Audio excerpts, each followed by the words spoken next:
जहिया से शादी के डेट गे करन छे सखी भेट गे। जानल जहिया से शादी के डेट गे करन छे सखी भेट गे। समझाबी केतनो बात नहीं सुनै छै गे। दुआरा पर बाराती आइब के झूमै छै गे।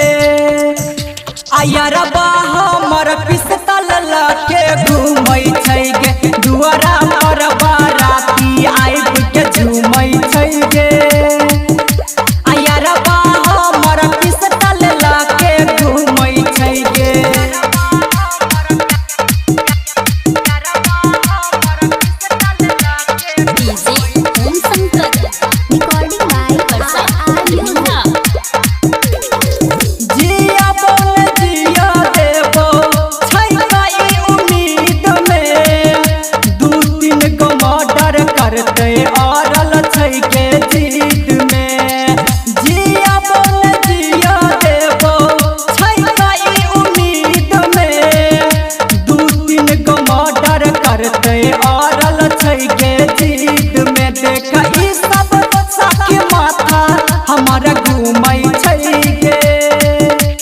दुआरा पर बाराती आइब के झूमै छै गे। आयरबा हमर पिस्तल लके घूमै छै गे। दुआरा पर बाराती आइब के झूमै छै गे। आयरबा हमर पिस्तल लके घूमै छै गे।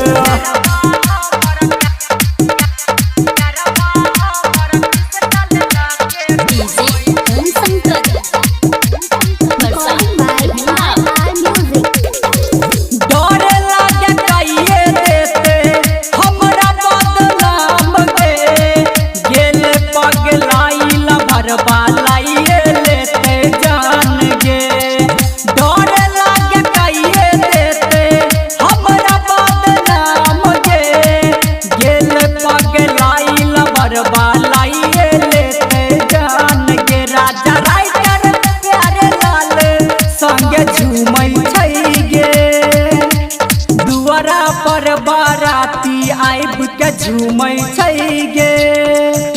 आयरबा हमर पिस्तल लके घूमै छै गे। दुआरा पर बाराती आइब के झूमै छै गे। आयरबा हमर पिस्तल लके झूमै छै गे। लागे छै दूगो मर्डर काइए देते।